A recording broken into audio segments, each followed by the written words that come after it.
guys, Whoever Preacher, Season 2, Episode 8, Holes, and as you guys know, I was not a huge fan of the last episode, but I was really hoping that that was just a dud. Like, that episode just didn't have a ton going on. Maybe this episode would have more, and I will say, this episode was better than last week, but only because it focused on things that were a lot more interesting.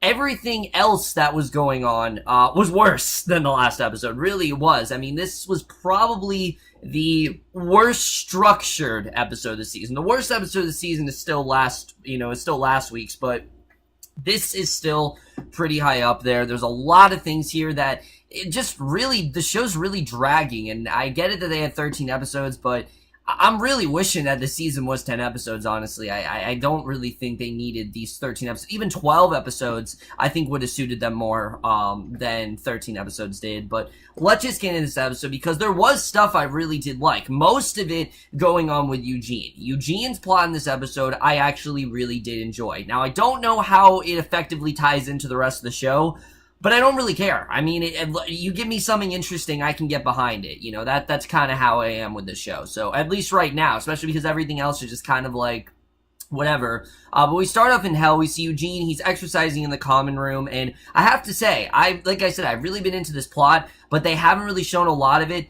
This episode really makes up for that. We probably get the most we've gotten with Eugene this season in this episode, which I was really happy about. I've always really enjoyed the character, but once he's done, he takes a Zagnut from the machine, and Jennifer comes in, she writes down some notes and drops her pen, and Samurai Guy instinctively picks it up. He denies that it was nice. Jennifer tells her Hellguard to take Samurai Guy to the hole, and Jennifer then leaves, and Jennifer's like this Nurse Ratched type character. Like, you want to talk about really strict women, authoritative figures. Jennifer perfectly fits that billing. I mean, just so intimidating, wow. I mean, definitely don't want to mess with her at all. But the caveman grunts, and Tyler and the other prisoners, they grab him, they shove his head into a nearby fire. Holy shit, that was hard to watch. But the caveman finally stops wailing, and you just get the sense that this is like a regular thing. Like, they do this stuff to them all the time. And Hitler, he glanced over Eugene, and you know, it's weird, but Hitler's like the least,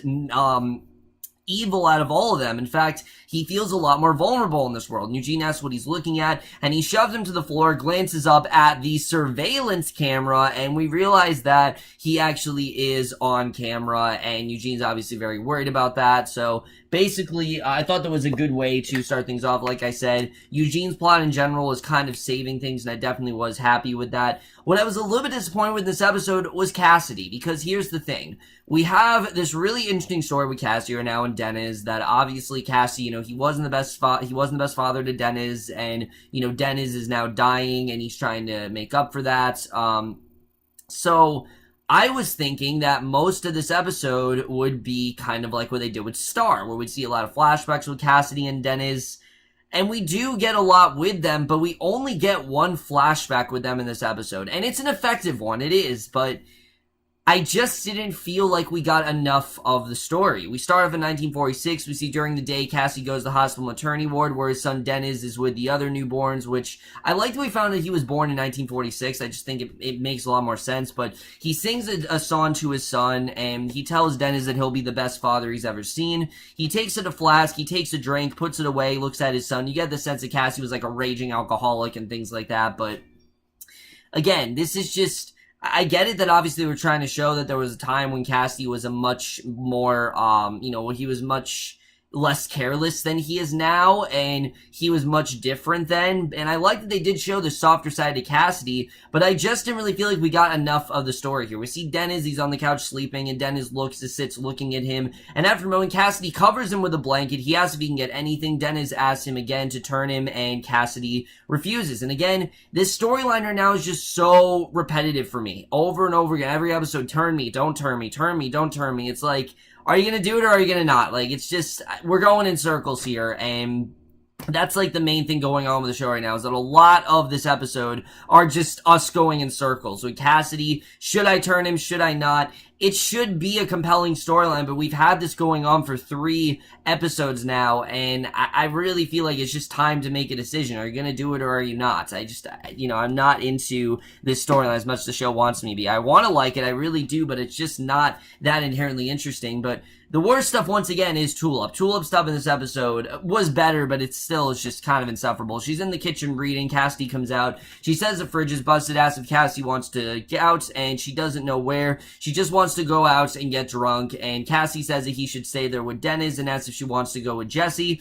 And Tulip tells him that he's out on this God thing, reconsiders going out. She says that she's going to bed, and Cassidy then leaves. So later, Dennis gets up and he yells. Cassidy eases him down, and the Siri translator repeats what he said in English, which is bite me. Again, bite him so he can turn into a vampire. He is very adamant about that happening. And again, if this was like the first episode we heard about it, sure it would be effective. It just feels really off. Like, we've heard about this so many times now, and it just doesn't feel like this really means anything. If you want to talk about meaningless scenes, we get a scene where Jesse is getting up, he starts dressing. Then we see Lara and Hoover. They're in a nearby apartment, they're running surveillance, and Hoover wonders when Star will get there. Lara says he's on his way. And then they start talking about Blueberry cereal, and it just felt so unstructured. Like, what is the point of this scene? Star's not even in this episode. He was the best thing about the last episode. He's not even in this one, and I didn't understand what the point of this really was. It just felt really weird, and in general, stagnant is the perfect way to sum up this episode. It felt very stagnant, felt very unstructured, and it just doesn't seem like, it just really seems like things are dragging on right now, and things like this, I just don't really understand what the point of them really are.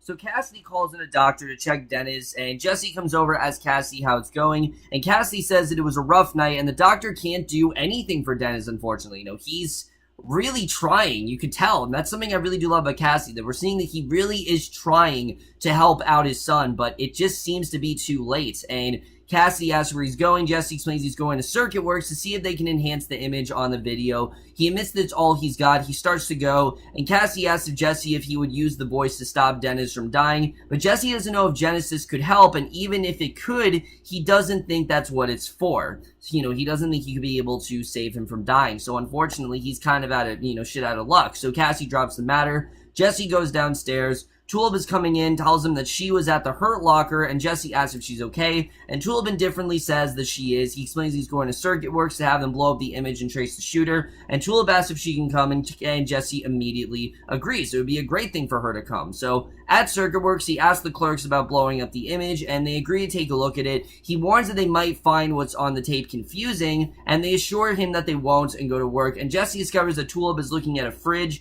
and when he comes over, she tells him that they need one, and she asks if Jesse needs her help. And again, we know obviously it's because there was a bullet hole in the fridge and she's trying to replace it, but we then see Jennifer. She tosses Samurai Guy back into the common room. She says that's how good behavior will be dealt with. She tells the prisoners they've discovered the source of their technical difficulties and should have them back in their cells in a short time. The reason the system broke down is because when there are more prisoners than there should be. And Jennifer wonders if there's one who shouldn't be, but Eugene doesn't speak up. Remember, he's trying to just go along with it, act like he's meant to be here because he doesn't want to be picked on. He doesn't want to have to deal with all the bullying. He just wants to fit in, and the other prisoners all say they don't belong there. Jennifer realizes that they are all actually lying. Like, the person who is, isn't, he doesn't belong there, isn't speaking up. Eugene starts to raise his hand, he puts it back, and after Jennifer leaves, the prisoners argue about how they don't really belong there, and I thought there were some really funny scenes here, especially the mom,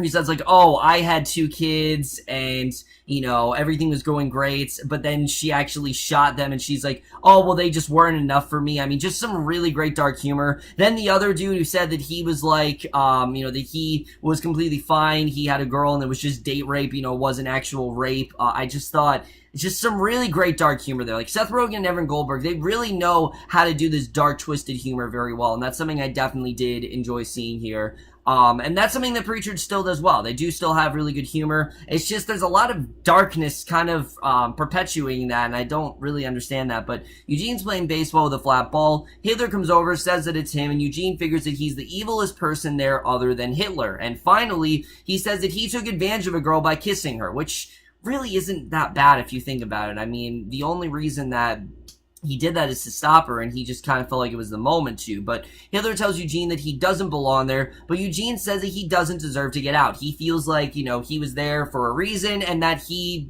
is meant to stay there. So the older man explains that when he first arrived there, they had high hopes for him, and they made him a custodian, and Hitler learned things, and warns that Eugene, that hell is more than Zagnut's and flat basketballs, and that there are other places they can put Eugene, and Eugene is fine with that since he feels like he deserves it. And again, Eugene's stuff was probably the strongest of this episode for me, because it's really one of the only parts of the episode that felt structured. Like, it felt like this actually had a legitimate story to it, and that's what most of this episode was missing, was an actual, structured story. But a woman walks by, Hitler trips her, Eugene instinctively helps her up, and Hitler says that it was nice of him. And again, it's obvious that he doesn't belong there just by that one act. So Eugene glances at the camera, Jennifer comes in, and you don't know what Jennifer's gonna do. Like, just seeing her come in, I'm like, oh shit, what's gonna happen here? But the delivery man then brings in the new fridge. Tulip sees a hole in the wall behind it, and Dennis then spits up blood. Cassie tends him. Cassie takes the bloody sheets.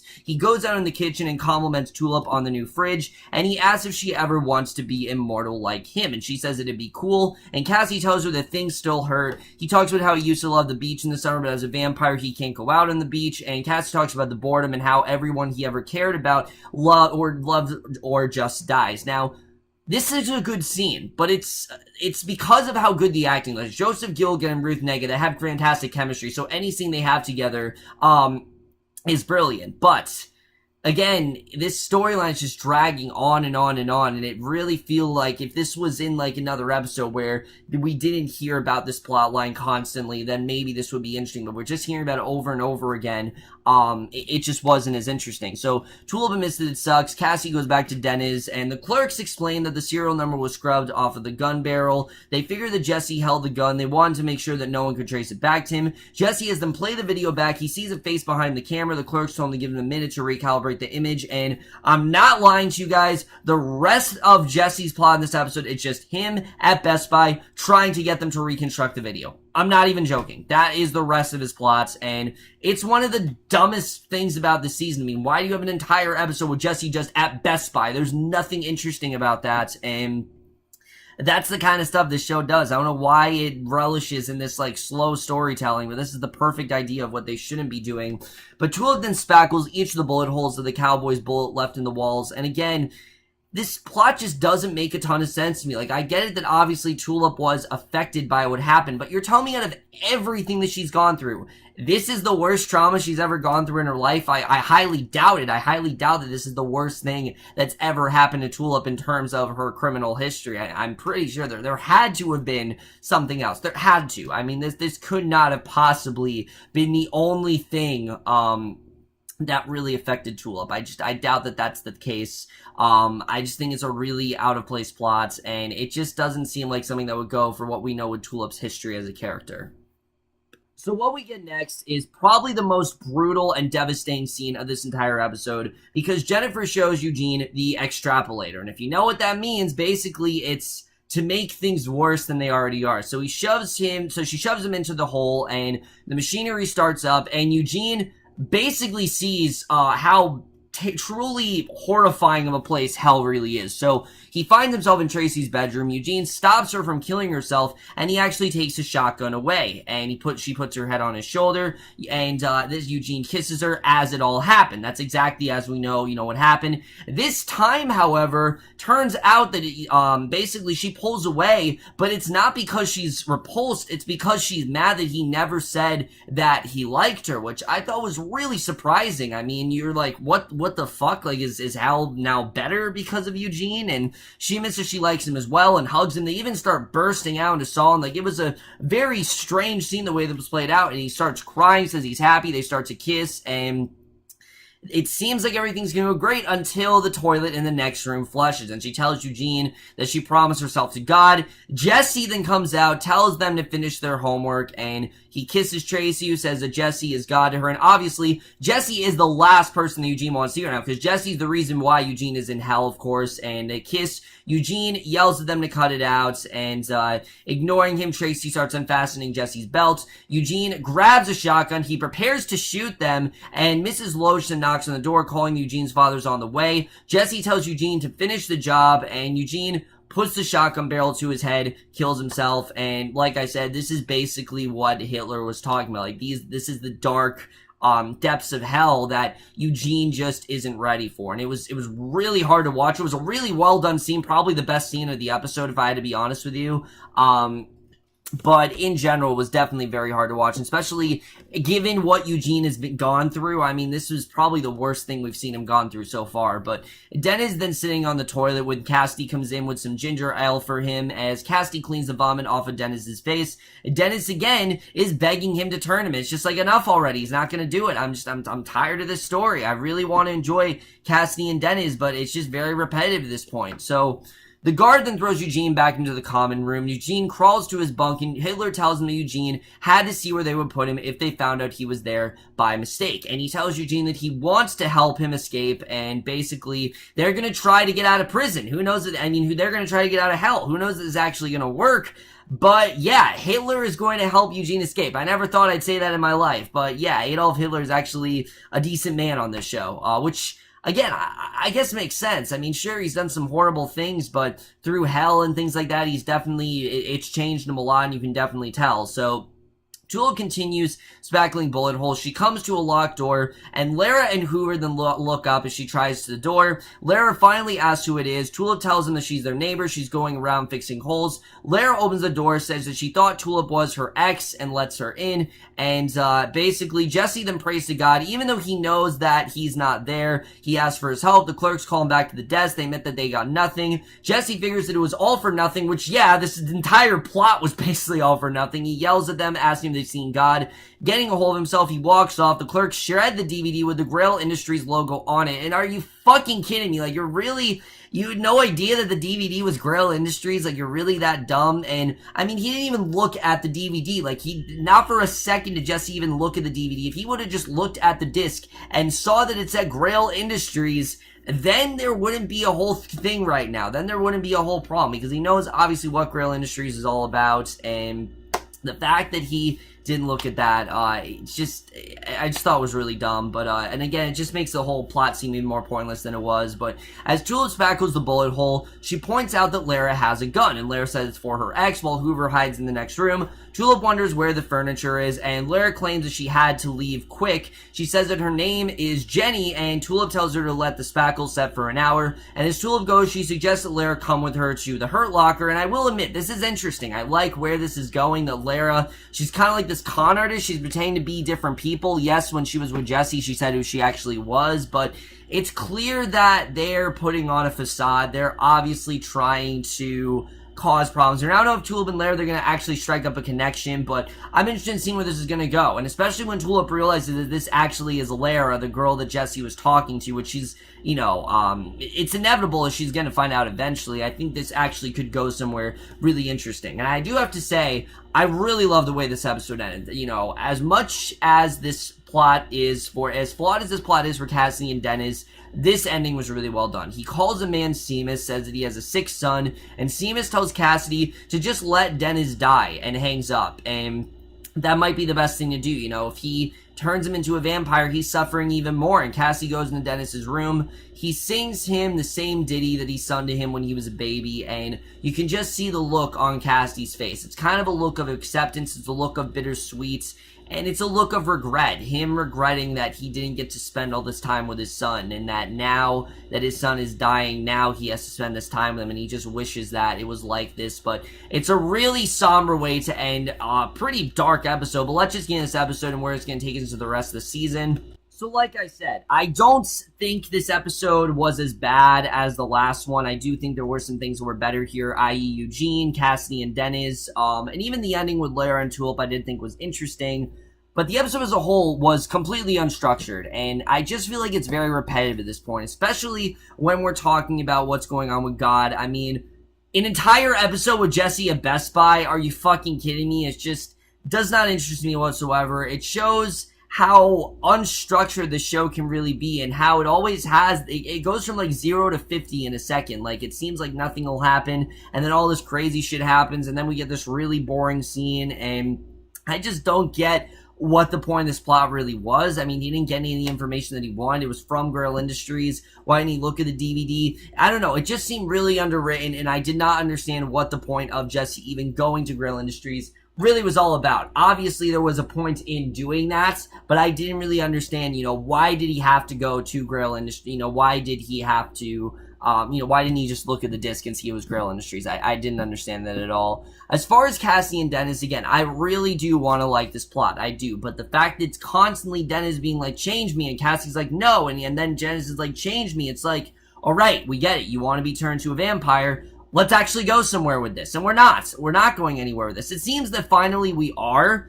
That maybe Cassie is learning to accept it. That maybe he's just going to have to let his son die. Because, again, if his son turns into a vampire, he'll suffer more and more and more. And there'll be things his son doesn't get to experience. Like going on a beach or things that, humans should get to experience, but Cassidy can because he's lived for so long. I thought they did do a good job of showing the struggles that Cassidy's really gone through. But again, I'm not getting that relationship I want to because of the fact we didn't get enough flashbacks. I think we should have gotten a lot more stuff between Cassie and Dennis. This was the perfect time for them to dive deeper into that relationship, and they just didn't do it. And I don't understand why we didn't dive deeper into that relationship. Again, this would have been the perfect time to do that, and they didn't. And I think it was definitely a missed opportunity. I really do. I think there could have been a lot more going on there. But that ending of the episode with Cassie saying to Dennis was still very effective. I thought it was really well done, and I do like that we're seeing, this softer side of Cassidy. For all his faults, for all the things that Cassidy's done, because let's face it, he's not really the greatest person in the world. For all of that, Cassidy is trying to be at least a good father. So I give him points at least for trying. I think it was definitely a well-done ending, and I'm looking forward to seeing where this is going to go. It's sad, but I'm definitely interested in seeing where we're going to go with that. And then as far as Tulip, like I said, I already talked about Tulip. And then the only other thing to really talk about is what's going on with Eugene. Like I said, for me, this is the most interesting stuff going on. I mean, the fact that Hitler actually is a decent guy here and he's trying to get Eugene out of hell, and he's trying to tell him that, look, you don't belong here, and that this is just a way more darker, bleaker universe that you're just not ready for at all. And Eugene's already had so much trauma happen to him, and what he had to see in that whole extrapolator, I mean, it doesn't get worse than that. It really doesn't. I mean, it seemed like he had Tracy, but then he didn't. It's just really sad to see. And the fact that, again, all he was trying to do was help her, it's really sad to think about. But in general, I really am interested in seeing the way that's going to play out. I don't know how it's going to tie into the overall narrative, but I actually am really intrigued by that plot. And it shouldn't be the best plot of this show. It really shouldn't be. But right now, that and the Grail are the only things that I'm actually really interested in. Cassidy, I want to be, but I don't know. It seems very repetitive to me. Tulip, I'm not interested in at all, except for the whole thing with Lara. And then Jesse is just very much, there's nothing really happening there. It's just him continually failing to search for God, and I don't know why they're still in New Orleans if it's not, I get it, obviously Dennis and things like that, but I don't get why Jesse's still in New Orleans. Like, I would have fled by now and looked elsewhere because it's clear that he's not there. But either way, guys, I did think this episode was inherently better than the last one for sure. But it still really wasn't an amazing episode. It wasn't a great episode by any means. There were things in it that I definitely really did enjoy. I enjoyed the Eugene stuff. I enjoyed the Cassidy and Dennis stuff. I even enjoyed the ending with Tulip. I did not enjoy the Jesse stuff at all. I thought it was extremely unnecessary. And I really just want to see the plot get moving. I think the next episode it's going to start to get moving again. I didn't dislike this episode. I just thought, again, it was a bit of a stagnant episode. There wasn't a ton going on. But I am overall going to give Preacher Season 2, Episode 8, Holes, a B. So over, guys, doing this episode of Preacher. Let me know what you guys thought of this episode overall. Loved your thoughts on it. Do you like where this is going? Do you not? But anyways, guys, in my review, hope you guys enjoy it. We'll see you guys in my next video, which will actually be for a movie review for not a new movie or a owner Falk seen it. It is, in fact, as you guys know, Annabelle Creation is coming out this Friday, and I definitely do want to try and see it sometime this weekend. In order for me to do that, I know I don't have to, but I am going to watch the first Annabelle just because I want to. I didn't watch it, and I feel like I should just get it out of the way. I know I heard it's really shitty, but I'm just going to watch it. I will get my review for that out very soon. I will see you guys for that. Okay, bye.